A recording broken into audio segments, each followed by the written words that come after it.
साथियों नमस्कार। आज हम जानेंगे कि गंगा जल खराब क्यों नहीं होती, पवित्र होती है गंगा जल। यदि जो साफ फ्रेश गंगा वाटर है उसको हम सालों रख सकते हैं बोतल में बंद करके। फ्रेश होना चाहिए, वो खराब नहीं होता। क्यों नहीं होती, इसके दो तीन पीछे कारण है, दो तीन कारण। पहला कारण, जो गंगा नदी गंगोत्री ग्लेशियर से निकलती है उत्तरकाशी डिस्ट्रिक्ट उत्तराखंड में, तो वहाँ पर निकलती है तो चट्टानों के सतह पर बहती है। बहुत सारे चट्टान होते हैं यहाँ पर, पर्वत है, हिमालय वगैरह का विस्तार है। तो चट्टानों में बहुत सारे क्या होते हैं, खनिज होते हैं, मिनरल, जैसे कि सल्फर वगैरह वगैरह।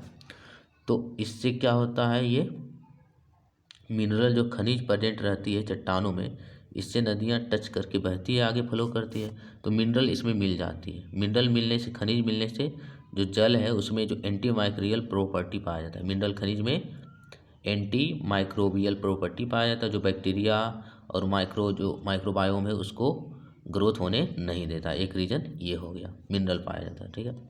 दूसरा रीज़न, गंगा नदी और बहुत सारे जो हिमालय में हर्ब्स होते हैं, औषधि, जिसको जड़ी बूटी बोलते हैं, हर्ब्स, तो उससे भी टच होकर आती है, तो हर्ब्स इसमें मिल जाती है। और इसमें भी जितने भी हर्ब्स होते हैं, औषधि होते हैं, जड़ी बूटी, उसमें एंटी माइक्रोबियल प्रॉपर्टी पाया जाता है, जो बैक्टीरिया वगैरह की ग्रोथ को रोकता है। दूसरा रीज़न ये हो गया।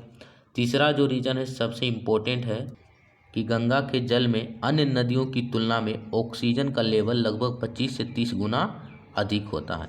और यदि पानी में ऑक्सीजन का लेवल अधिक है तो उसमें बैक्टीरिया और अन्य जीवाणु वगैरह पनप नहीं पाते हैं। क्यों?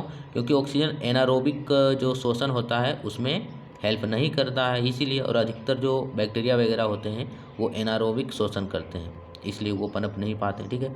चौथा रीज़न क्या है, सबसे इम्पोर्टेंट माना जाता है रिसर्चर के अनुसार, कि गंगा नदी में बैक्टीरियोफेज पाया जाता है। क्या पाया जाता है?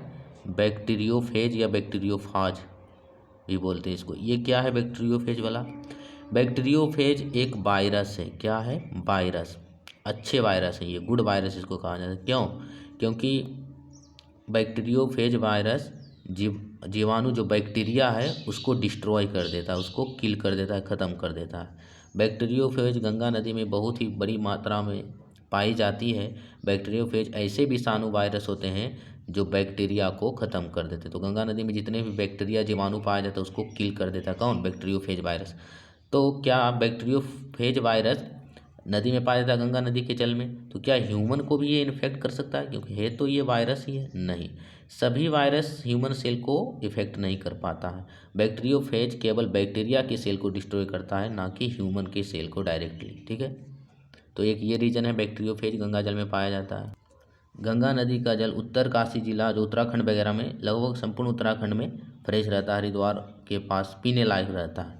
और ये जब वाराणसी वगैरह में पहुंचती है, उत्तर प्रदेश के बिजनौर के पास, तो यहाँ से ह्यूमन का वेस्ट, इंडस्ट्रियल वेस्ट और तमाम तरह के कूड़े कचड़े इसमें मिल जाते हैं, जिससे यहाँ पर गंगा नदी पीने लायक नहीं रहता है। उत्तर प्रदेश, बिहार, झारखंड, वेस्ट बंगाल में पूरा ही ये पूरा मतलब गंदा हो जाता है गंगा जल, अपवित्र हो जाता है।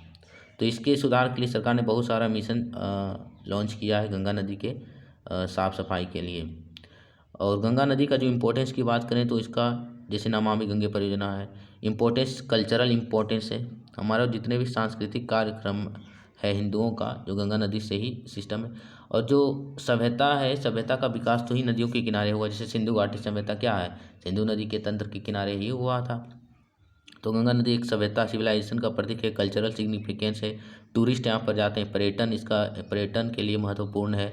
इनलैंड वाटर, जो इनलैंड अंतर्देशीय परिवहन के लिए ये काम कर सकता है गंगा जल।